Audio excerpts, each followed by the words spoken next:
Bismillah, magacaygu waa Axlaam Axmed Diiriye.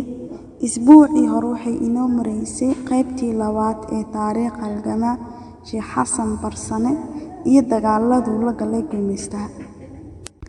Sheekh Xasan Barsane waxa uu ku caanbaxay inuu ciidanka ka barbar dagaalamo isagoo dhiirigelin jiray una sheegi jiray waxyaalaha haddii ay dhintaan iyo haddii ay badbaadaan helayaan.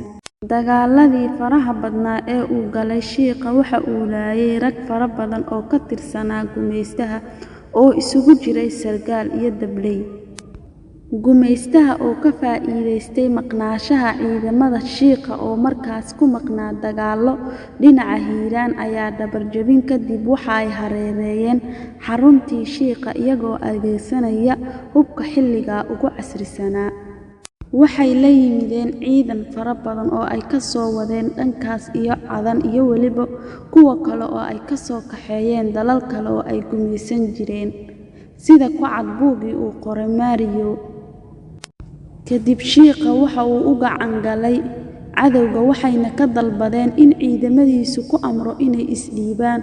Waa uu ka biyo diiday. Si kastaba ha ahaatee, gumeystaha ayaa aakhirkii guuleystay inay qabtaan oo ay xabsiga dhigaan Sheekh Xasan Barsane sanadka markuu ahaa 1924. Waxaa Sheekha lagu xabisay xabsi loo yaqiinay Gaal Shiro iyadoo markaasi maxkamadda gumeysiga ay ku xukuntay 30 sano oo xarig ah oo ay u dheer tahay shaqo adag iyo jirdil. Si kastaba ha ahaatee, haddana gumeystaha ayaa ku qanci waayay inay xabisaan oo kaliya, waayo Sheekh Xasan Barsane ayaa ahaa caqabadii ugu weyneed ee ay gumeystaha Talyaaniga kala kulmeen koonfurta Soomaaliya iyadoo aanba dhihi karno Sheekha wuxuu ahaa quwad keli ah ee dagaallo waaweyn kaga hortimid.